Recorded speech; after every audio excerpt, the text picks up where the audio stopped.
Hi viewers, என் பேர் சஞ்சய். நாங்கள் புதுசாக சேனல் ஆரம்பிச்சிருக்கோம். இந்த சேனலில் அடுத்தடுத்து வரப்போ புது புது படங்களை பற்றி நாங்கள் கருத்துக்கள் சொல்ல போகிறோம். ஃபர்ஸ்ட் நான் உங்கள்கிட்ட ஒன்று சொல்லியே ஆகணும்.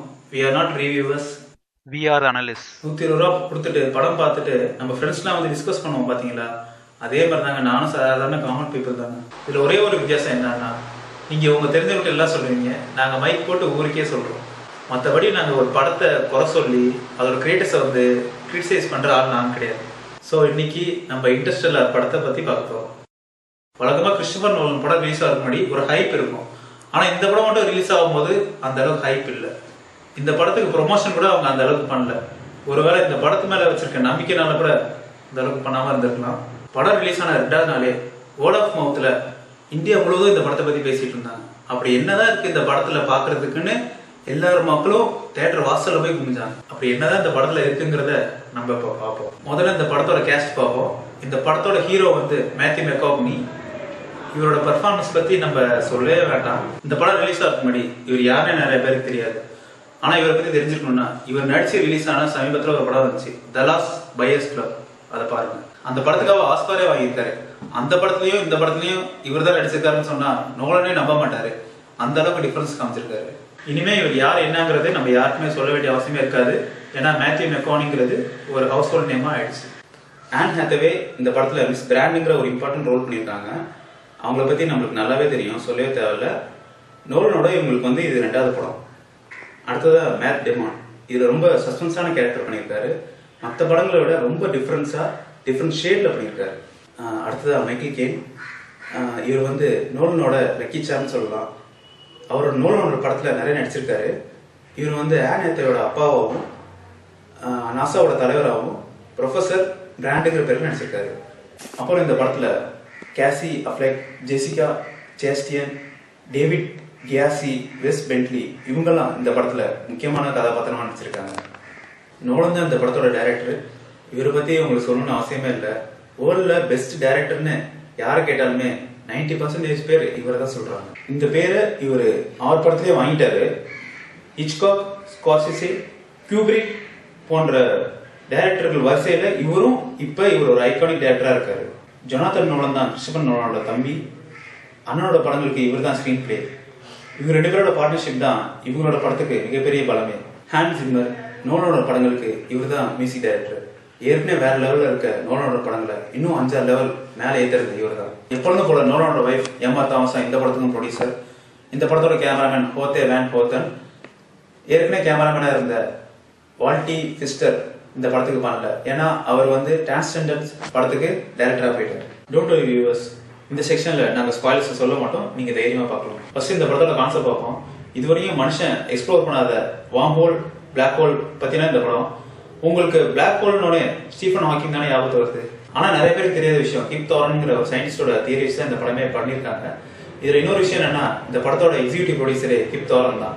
அவ பாத்துக்கோங்க இந்த படத்துல எவ்வளவு சயின்டிபிக் ரியாலிட்டி இருக்குன்னு பாத்துக்கோங்க. ஃபர்ஸ்ட் இந்த படத்தோட கதையை பத்தி பார்ப்போம். ஃபியூச்சர்ல நம்ம எர்த் வந்து டஸ்ட் அதிகமாகி உலகம் அழிய போற மாதிரி சூழ்நிலை இருக்கிற மாதிரி காமிக்கிறாங்க. இதுல மேத்யூ மெக்காக்னி கூப்பர்ல பேர்ல ஒரு எக்ஸ் சயின்டிஸ்டா இருக்காரு. வேர்ல்டுல எக்கனாமியும் நேச்சரும் ரொம்ப அழிஞ்சிட்டு வரனால இவர் தன்னோட வேலையெல்லாம் விட்டுட்டு ஃபார்மரா இருக்காரு. இவர் கூட இவரோட பொண்ணு, பையன், அப்புறம் இவரோட மாமனார் கூட இருக்கிறாங்க. அதுக்கப்புறம் எதிர்பாராம அவரே நாசா கூட சேர்ந்து உலகத்தை காப்பாத்த ஸ்பேஸுக்கு அனுப்புறாங்க. இவரு ஸ்பேஸுக்கு போனதுக்கு அப்புறம் உலகத்தை காப்பாத்தினாரா இல்லையாங்கிறதா இந்த கதை. இதே கதையை நீங்க நிறைய படத்துல பாத்துருப்பீங்க. ஆனா இந்த படத்துல அப்படிப்பட்ட கதை இல்லைங்க. இந்த படத்துல அப்படி என்னதான் கதைங்கிறத நம்ம ஸ்பாய்லர் அனாலிசிஸ்ல பார்க்கலாம். இதுவரைக்கும் இந்த படத்துல நான் பார்க்கல அப்படிங்கிறவங்க இந்த வீடியோ இதோட நிறுத்திக்கோங்க. இந்த படத்தை பார்த்தேன் எனக்கு படம் புரியல அப்படிங்கிறவங்க இந்த வீடியோ பார்க்கலாம். சரி, இப்ப நம்ம ஸ்பாய்லர் அனாலிசிஸ் எல்லாம் பார்ப்போம். இந்த படத்துல முக்கியமான ட்விஸ்ட் என்னென்ன இருக்குன்னு பார்ப்போம். இதுல ஒரு முக்கியமான விஷயம் என்னன்னா, பேசிக் சயின்ஸ் நாலேஜ் இருக்கிறவங்க தான் இந்த படத்தை பார்க்க முடியும். அப்படி இல்லைன்னா இந்த படம் ஒண்ணுமே புரியாது. இந்த படத்துல worm hole, black hole, time dilation இந்த மாதிரி அட்வான்ஸ் கான்செப்ட்லாம் இருக்கு. இந்த படத்துல நிறைய சீன் எக்ஸ்பிளைன் பண்ணவே வச்சிருக்காங்க. ஃபார் எக்ஸாம்பிள், அஸ்ட்ரோநாட்ஸ்லாம் ஸ்பேஸ்க்கு போகும்போது ஒரு ஸ்பேஸ் ஷட்டில் வந்து ஸ்பின் பண்ணுவாங்க. அது ஏன்னு நிறைய பேருக்கு புரியாது. அது ஏன்னா ஸ்பேஸ்ல வந்து கிராவிட்டி இருக்காது. அந்த கிராவிட்டியை உருவாக்குறதுக்காக நம்ம எர்த்தோட ஈக்குவல் கிராவிட்டி வந்து கொண்டு வரதுக்காக அந்த ஸ்பேஸ் ஷட்டில் வந்து ஸ்பின் பண்ணுவாங்க. அந்த மாதிரி நிறைய விஷயம் வச்சிருக்காங்க. இன்செப்ஷன்ல ஸ்பின்னிங் ரூம் கான்செப்ட் தான் இதுலயும் ஷூட்டிங்ல யூஸ் பண்ணியிருக்காரு. அது மட்டும் இல்லாம இன்செப்ஷன்ல ரியாலிட்டியா இருக்க டைமுக்கும் கனவுல வர டைமுக்கும் டைலேஷன் காமிச்சிருப்பாரு. அதே மாதிரி தான் இந்த படத்துலையும் காமிச்சிருக்காரு. இந்த படத்துல அஸ்ட்ரானட்ஸ் எல்லாம் வாட்டர் பிளானட்டை போய் லேண்ட் ஆவாங்க. அந்த வாட்டர் பிளானட் வார்ம் ஹோல் கிட்டக்க இருக்கிறதுனால அங்க இருக்கிற ஒவ்வொரு மணி நேரமும் இடத்துல 7 வருஷங்கிறத கான்செப்ட் சொல்லியிருக்காங்க. அந்த கான்செப்ட் வந்து ஒரு உண்மையான சயின்டிபிக் கான்செப்ட். நெக்ஸ்ட் மேட்டபான் இருக்கிற பிளானட்டுக்கு போறாங்க. மேட்டபான ஒரு ஃபாலன் ஐடியல் தான் காமிச்சிருக்காங்க. இதே கேரக்டர் டார்க் நைட்ல வர டூ ஃபேஸ் மாதிரியே இருக்கு. வார்ம் ஹோல் எப்படி ஸ்பேஸ் ஃபோல்ட் பண்ணி 2 கேலக்சிக்கு நடுவில் ஒரு பாதையை உருவாக்குதோ அதே விஷயத்த பேப்பர்ல காமிச்சிருப்பாங்க. அது நல்லா இருந்துச்சு. அதே மாதிரி பிளாக் ஹோல் கிட்ட ஹீரோ இறங்கப்ப அப்ப நடக்கிற சம்பவம் வந்து ரொம்ப ரியலா இருந்துச்சு. அது எல்லாமே சயின்டிபிக்கலா ப்ரூஃப் பண்ணது. சரி, இப்போ நம்ம கிளைமேக்ஸ் பார்ப்போம். நோலன் வந்து அவர் படத்துல எல்லாமே ஓப்பன் எண்டிங்கா தான் கிளைமேக்ஸ் வச்சிருப்பாரு. அந்த கிளைமேக்ஸ்க்கு பல அர்த்தங்கள் இருக்கும்.